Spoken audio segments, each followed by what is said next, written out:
these are the cards that are coming factory shipped. You were able to add additional cards by going here and saying create, give it a card name, give it a short code, pick up a color, give it a description, and once you say submit, you would actually have another card type listed out here.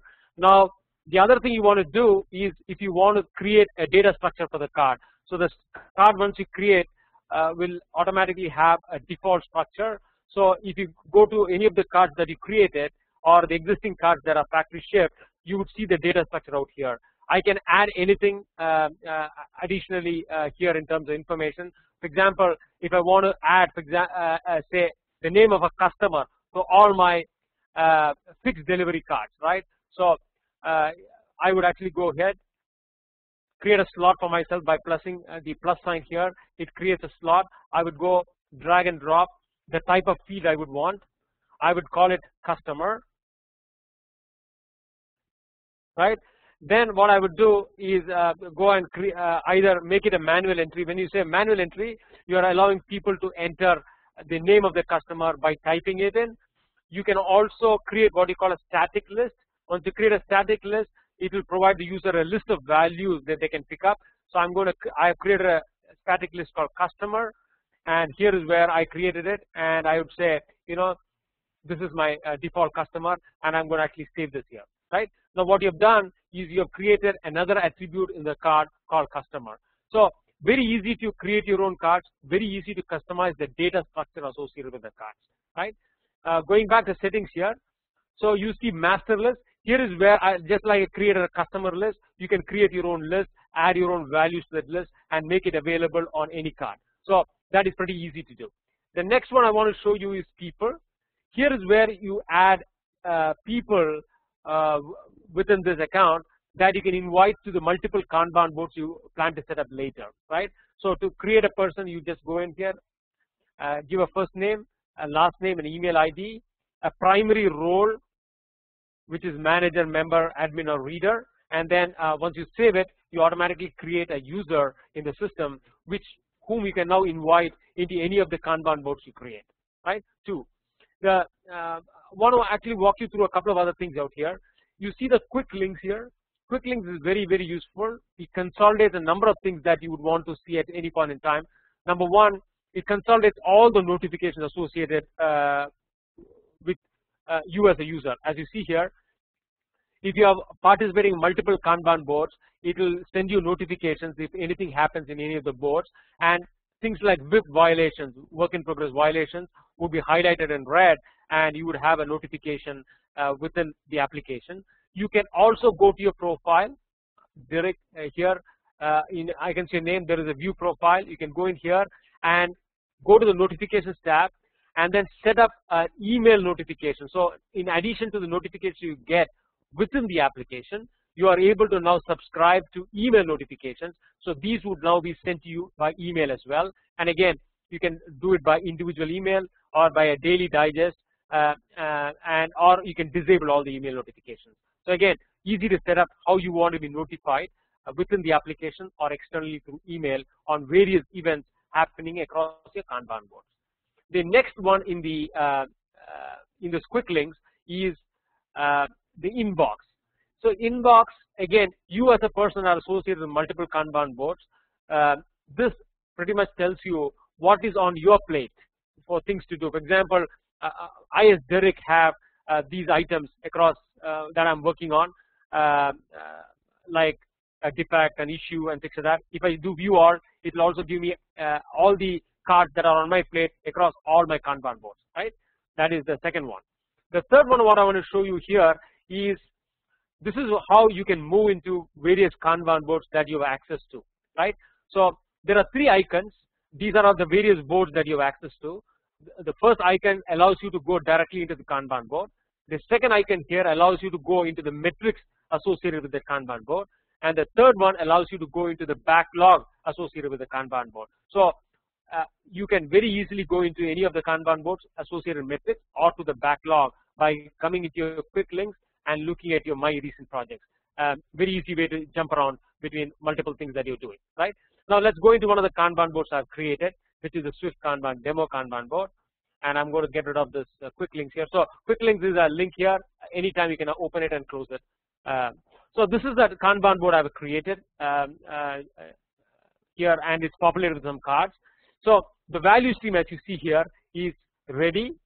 We have developed, we have validate and deploy. A very simple value stream. I'm going to show you how to create much more involved multi-lane type of value streams later in the demo. But let's look at this particular board here. So first of all, as you see, these are the WIP limits. It says your WIP limit is 5. You have 3 cards on the WIP limit. The WIP limits here have been violated. That's why they are red in color. In progress, your WIP limit is supposed to be 5. You all have 7 cards. That's why it's red in color. Your overall WIP limit, including in progress and done for the developed queue, is 5. You have 8 cards, and that's why the developed as a value stream is WIP limit violated, and that's why it's red in color. Okay, so that is one you see on the board. The second one, what you see is the various cards out here. The card has got multiple attributes.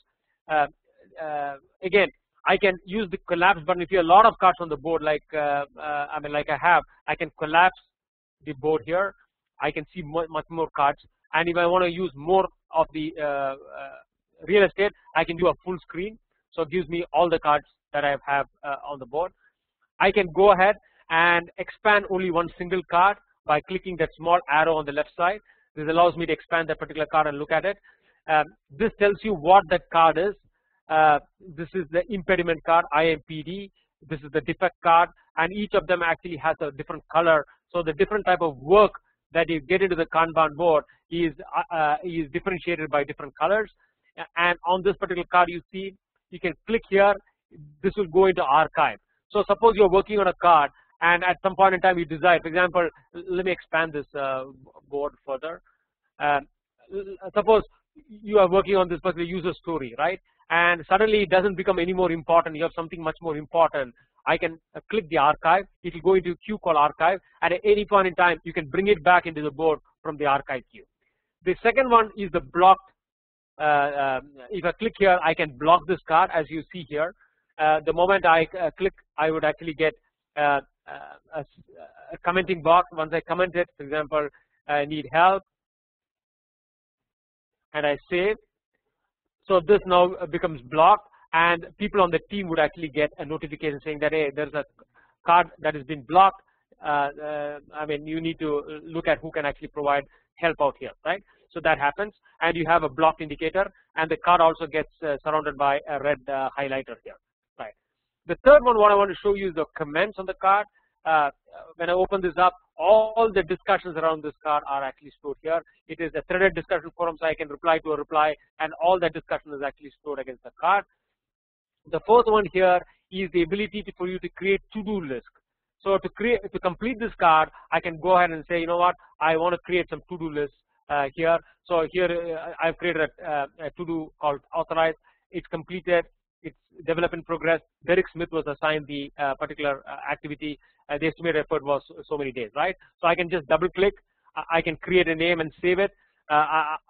Then you can go ahead and assign it to anyone here on the team, right? And then that person can come and say whether it's completed or done. So a very simple way in which you can have to-dos associated with cards. The other one out here is a card flip view. When I flip the card, it tells me the history of this card, from where it's, who actually created it, where it moved. So the last 2 moves for this card is here. But if I want to look at entire history, I do a view all. The view all tells me this particular card was created in the backlog by Derek on so and so date. At this time, it went into ready queue. At this particular time, it went into in progress queue. So the entire history of this card is here. And by lane, we also provide you the metrics associated with the particular card. So for example, in this progress lane, it was there for 22 days, 2 hours and 52 minutes. Work was being done on that card. Then it actually went to the done lane. It waited for 5 days, 22 hours. It was blocked for a minute. So the entire information I give you on a lane basis. Now there is also consolidated information about this particular card, a metrics level consolidation at the bottom of the card. Okay. So let me flip the card back here. Again, there is more information about the card. It is the priority of the card, the estimate for this particular card, the rank of this card. I can again scroll this card a little and get additional details. It is a standard class, size, due date, and a whole lot of information about this particular card is out here, right? And again, to move a card from one lane to the other, I just do a drag and drop. System automatically moves it and then creates history behind as to who moved it, when it was moved, and things like that.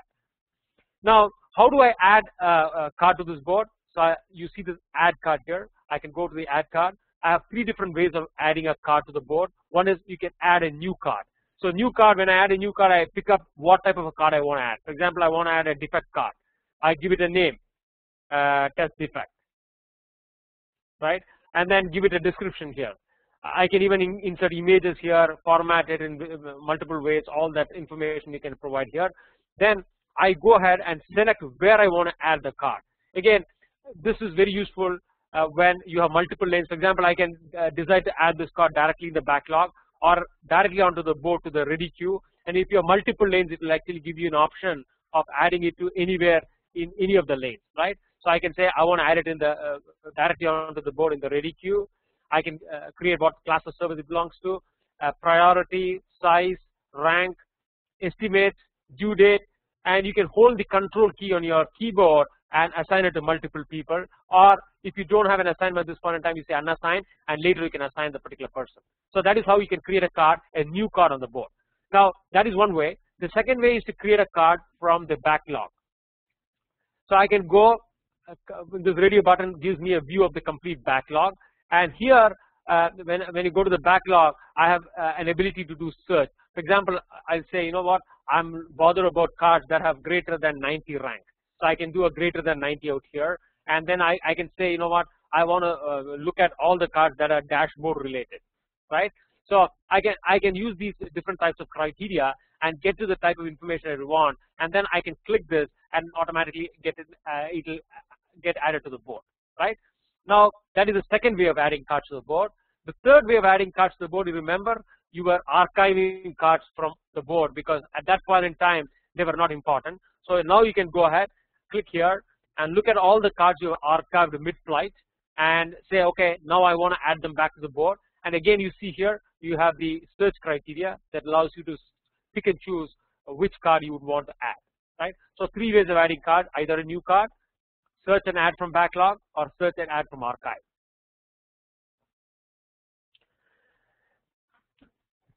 The next one I want to show you here is before I show you how to create this value stream, I want to show you 2 more things. One is activity log. When I flip the card here, I saw an activity log at the card level. Now we have a similar type of information at the board level that is available in this link called activity log.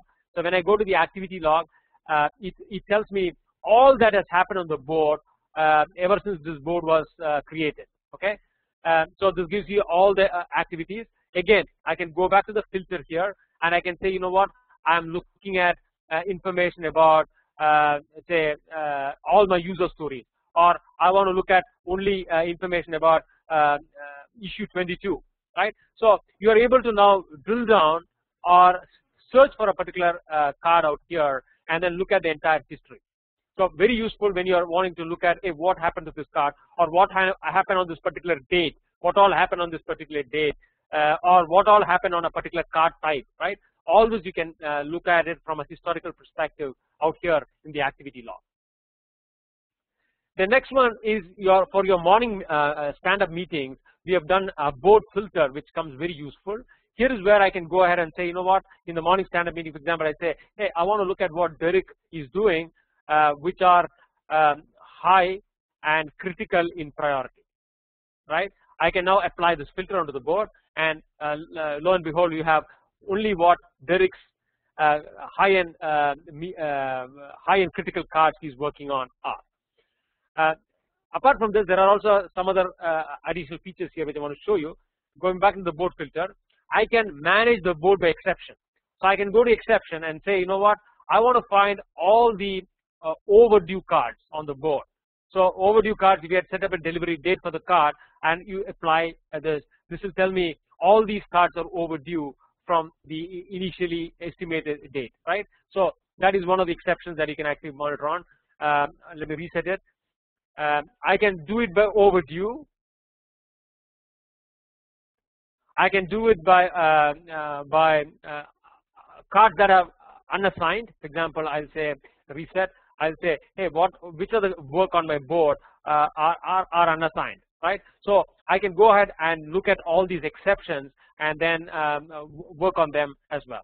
Similarly, let me reset here. Going back to the board filter, you can filter by card type. So I want to look at only issues type of cards, or I can filter by resource. I want to look at only what Derek is doing, or I can go by class of service. Hey, I want to look at only my urgent cards or a fixed delivery card, a standard this thing. And just like I showed you, I can manage it by exceptions as well. So I'm going to reset and apply. I'm getting back the board here. So that is a quick idea as to what you can do with the board in terms of creating a card. Looking at all the information around the card, looking at the activity log associated with the card. You can move the card by dragging and dropping it as well, and you can use the board filters to get the information that you need during your morning stand-up meetings. Now I'm going to switch to another project just to show you the capability in terms of how you can design your value streams. So I can go into this smart lane demo. So here, first of all, when I create my new board, I get a very simple template like I showed you earlier. In my SwiftKanban demo, I showed you like 4 columns, right? So that is the template that you create. But that may not be enough for you to manage your work, and you have a particular value stream that you have in mind. So we allow you to create it very, very easily right here. So once you create that, you have that small template that we create when you create the initial Kanban board. You go here and say modify process, right? And then you go to smart lane settings, and here is where we allow you to define cards, your lanes. You can define multiple lanes. You can define lanes by class of service, by size, by card type, by team members, or you can define your own lanes, right? For example, you want to define lanes by business unit. Unit 1 has 1 lane, unit 2 has other lane. So that is what you would define using the define smart lanes base, or you can take the standard stuff. For example, I want to define lanes by class of service, right, or by card type. I can do that as well, right? Once you do that, so here I provide you ways in which you can actually now work with this lane. So let's get to this lane here, and I say, you know what, I want to add a lane.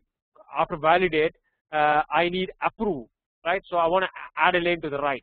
So I can go ahead and add a lane to the right, and here I say it's called the lane called approve. It is an in progress lane. The WIP limit for this particular lane is 5. I can do -1, that means that there's no WIP limit at all, right? Now approve, I want to divide it into 2. I want an in progress and a done. So I go here and I vertically split this particular column, right? And then I go here and say in progress,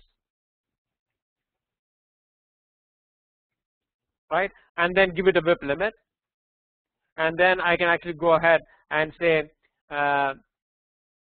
done. Give it a WIP limit and say it is a completed queue, right? So what you choose here depends on what that particular lane is. If it is a ready, that means it's a waiting lane. Work is completed, it's waiting for someone to pick up.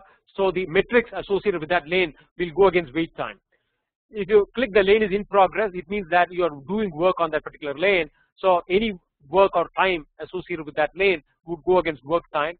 Completed again is a waiting lane where it's waiting to be picked up by the next lane or the next person in the queue. And again, the time against that would go as waiting time, right? So I've created here, and I go and say done, and I say this is a completed queue. So I have created it. Now, for example, let me assume that you have you want to divide this particular in progress lane into 2 because you have 2 different business units, and you would want to segregate work coming from these 2 different business units, right? So I would actually go here and horizontally split this lane into 2. I have now 2 lanes horizontally split. I'll say this is business unit 1, and again I can do the WIP limit and things like that, and then I can say this is the biz unit 2, and I submit it, right? So I can pretty much create any sort of a structure that you would want that is appropriate for your Kanban implementation. For example, here is where I've actually split it multiple times, right? So now what you do is once you've created this lane, I'm able to say if you created, so what I've done here is that I've created lanes by priority. So this is a critical lane. So this is my high priority lane, as you see here.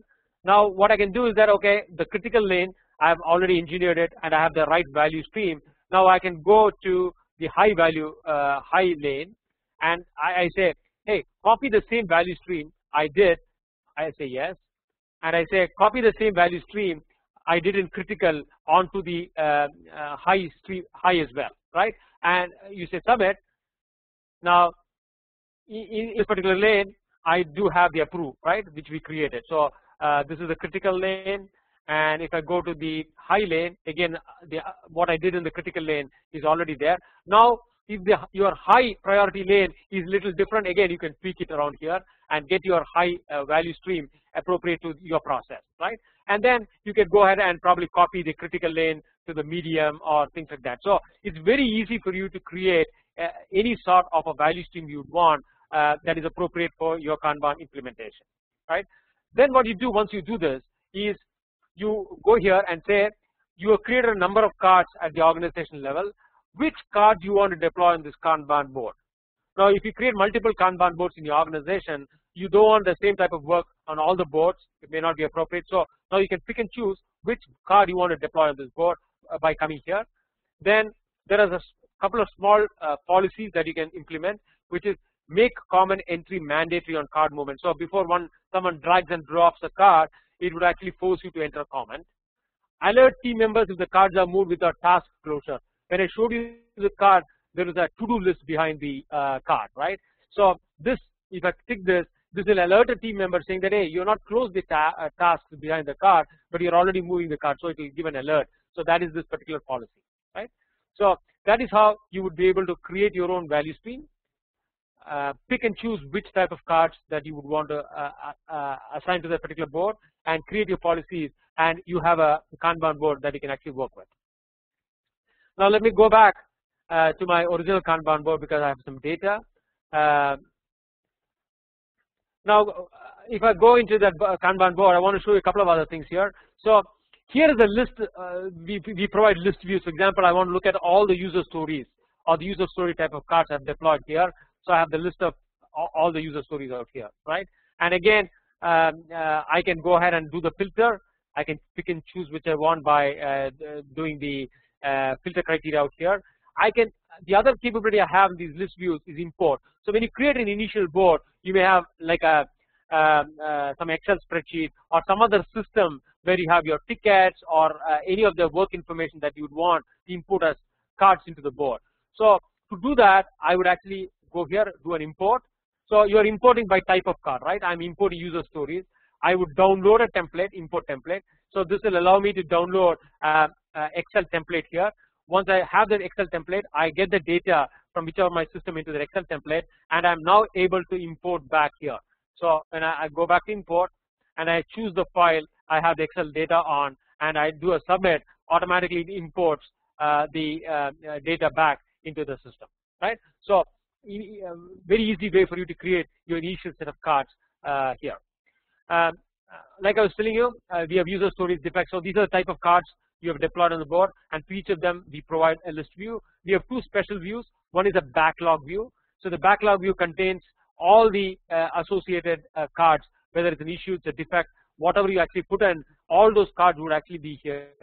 So let me get rid of the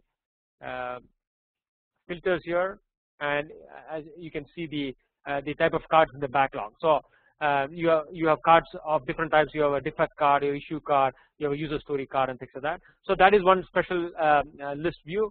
The other special list view is all cards. So all cards lists all the cards on the board, whether they are archived, whether they are in the backlog, whether they are on the board, everything it actually provides you. And again, you are able to use a filter to get the information that you need, right? Let me quickly go into, let me go back to the Kanban board and let me show you one feature before I go into metrics. So when I go into the Kanban board, when I double click it, I'm able to create, I'm getting a quick view of the card where it allows me to create change information and things like that. But when I click the item ID, I get the long view of the card. All the data structures you created for this particular card would actually show up. So when I click the long view of the card, so I'm able to get all the details associated with this particular card. You see this? This is the data structure for this card. All the attachment, I'm able to add an attachment here, like a document or something. I think it is the card, the comments associated with this card, everything. The long view of this card is available out here. Want to show you a quick this thing of the traceability. The traceability. Okay, let me go into another card that has got already a traceability view.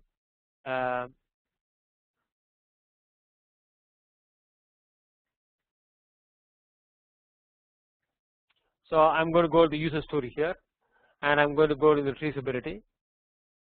So as you see here, so this particular user story has another user story associated with it, has got a defect associated with it, and you see the mind map of the user story. This now tells you this user story has got relationships with other cards either on this board or other boards. So if I go to an add traceability view for this particular card, I can go ahead. So I'm on the board called SwiftKanban, but I can go ahead and create a link to any other card living in any other board. For example, I have an IT ops this thing, and I say, you know what, I want to find all the defects in the IT ops, and I want to be able to link that particular item. For example, let me go and say issues. Right. See, there is an issue here in the IT ops, which is another board which I have access to, and I want to be able to link this particular card to an issue on that board. So I just drag and drop it here. Right. It goes ahead and creates that particular issue in the IT ops, and I save it. Okay. And if I go back, now I have a new association here, which is that particular thing from the board, which is the IT ops board, right? I can look at the list view. It will tell me what are the here is the list view. It says that these are the cards associated with this card from this particular board, which is a SwiftKanban demo. It has got IT ops, which is another Kanban board you created. There are defects associated with this particular card. So you have the complete list of all the associations for this particular. It is a very popular feature that many of our customers use. Let me now quickly go into the metrics. So the metrics we have is cumulative flow diagram, lead time, cycle time, work time, wait time, and block time. These are the type of metrics that we track. I'm going to actually take a couple of them and show you a little more detail. Now let me distinguish between lead time and cycle time. I mean, there is some confusion normally when I talk about lead time and cycle time. So lead time is the time that which starts ticking right from the time the card was created in the backlog. So when you create a card in the backlog, it is not even ready for it to be processed on the board. It is still sitting there to be picked up by the board, right? So the lead time is the time that the card takes right from its creation in the backlog all the way to execution and completion. Whereas cycle time, you are saying, is the moment that card comes on the board and ready to be worked on, what time does it take from one end of the value stream to the other before it is completed, right? So that is the distinction between lead time and cycle time. Okay. So let's now take the cumulative flow diagram. Again, we have a filter view here. Let me filter it on a longer day period here. I'm going to make it September 1. I'm going to make it weekly. Again, I can pick and choose only a particular type of card I want to do a cumulative flow diagram on. I can eliminate the backlog and archive if I don't want to see it, those numbers coming on the board. Or if I'm focusing my metrics analysis on a particular lane, for example, development in progress is a lane I want to analyze. I can go to the select lane here and say, you know what, I want to unclick all the other lanes. I'm not concerned about that. I want to find the cumulative flow diagram only for the in progress. So I can get rid of, I can unclick it and get rid of it. I can unclick ready and get rid of it, right? So this allows you to focus on a particular lane as well in terms of analysis. So let's run it. I'm going to apply this. So now this is your cumulative flow diagram. This talks about the trends. As you see, the backlog is getting thicker. So you know you have to look at the following cues in terms of allowing the for the backlog to become thinner. You want to be able to get more cards on the board. Your ready queue needs to be get a little more bandwidth to be able to do that, which immediately would actually put a pressure on the develop in progress queue and things like that. So all the associated information of the cumulative flow diagram you're able to get out here. Now the lead time, cycle time, work time, wait time, block time, they all are different metrics associated with the card, but they all behave the same way. So I'm going to actually just take the lead time and show it to you. You can apply the same type of principles on the cycle time, work time, wait time, and block time. So let's take the lead time here. Let me go to the filter here. So this is the lead time for this particular card. So I'm going to increase the range to a longer period. I'm going to apply it. I'm going to actually make it weekly. So I have three types of charts. So let's look at the average chart first. I'm going to, again, I can pick and choose which type of card I want to do and which priority I want to analyze on, right? And I can apply this now. So now it gives me the lead time. This is the average lead time for all your cards on the board for this period of time, which is that from 29th August to 5th December. This is your average lead time, and you see your average lead time is increasing, which is the wrong direction that the trend needs to be. It needs to be decreasing. So this will allow you to now focus on your analysis on why, what, which type of card, and things like that by going in here and selecting them appropriately. Now the next one is I can actually look at the same thing from a distribution perspective. So I can again pick and choose which card. I can say by number of cards or percentage of cards and apply. When I apply this, this tells me which are the buckets of lead time that most likely your cards get done. As you see, which is very evident, most of your card gets done in this time frame, right? So if you are forced to give a commitment to a customer, you are more successful giving a commitment somewhere here, which is 51, 52, 75 type of lead time. So 51 to 75 or 52 to 75 seems to be the sweet spot, which is most likely for your cards to get done, right? So this gives you the lead time distribution. Now we also do a statistical analysis here. Go to control chart, again pick what information you want to do and then apply. So this is the control chart, which says that this is your plus 3 sigma, this is your minus 3 sigma. So any cards within this plus 3 sigma, minus 3 sigma are process compliant, in the sense that everything, the process is good on these, whereas these are outside of the process. So this is better than your process, and if they lie above the red line, they are worse than your expectation for the process, right? So you have a number of cards now, you're doing better than the process.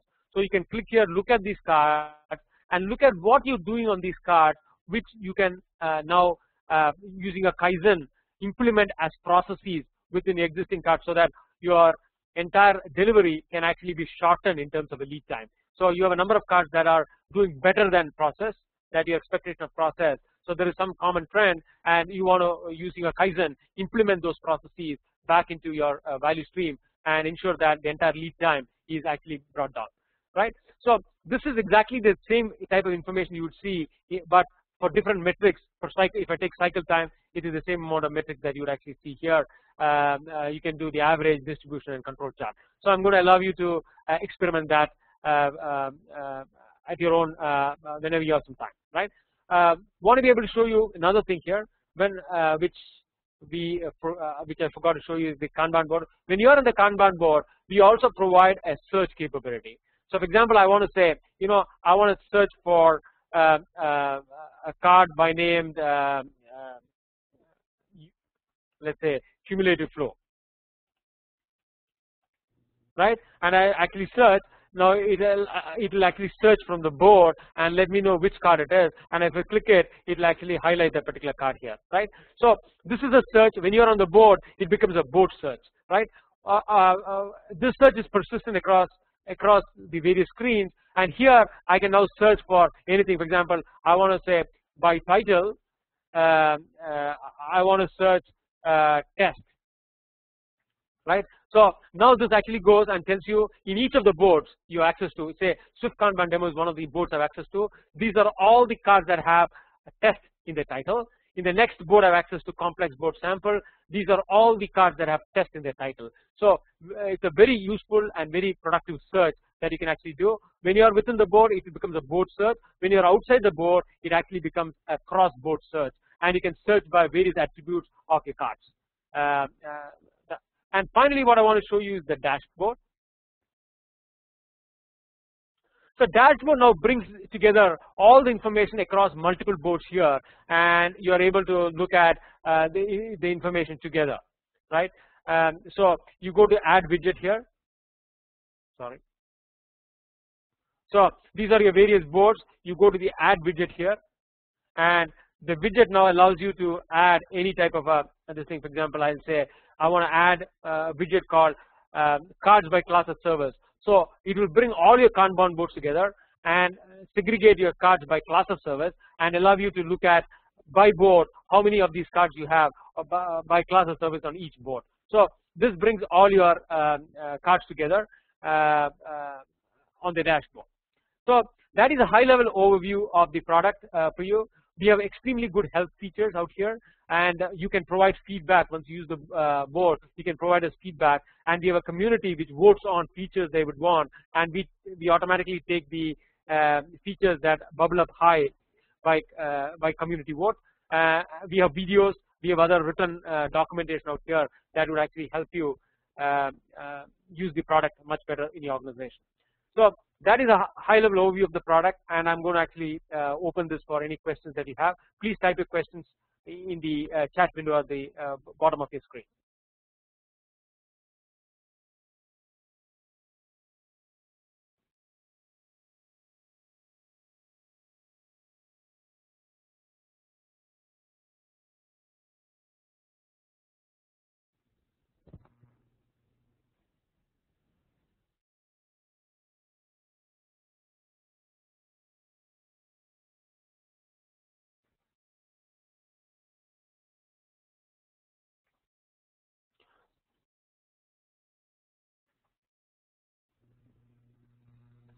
So do we have any questions?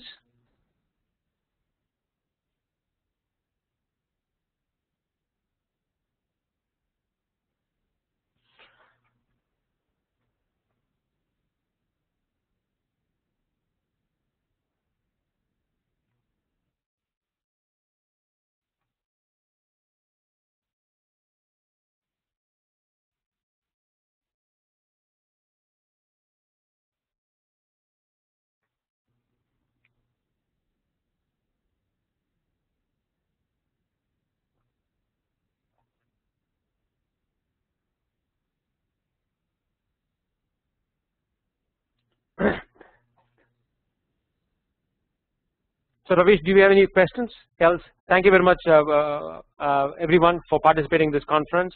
And please do let us know if we can actually provide you any help implementing your Kanban solution. Yes. We have a question from Carlos, and he wants to know whether we have any internationalization or localization. Currently, it's available in English, but if we do have a request for multiple language, we would implement it. But currently, the application is available only in English.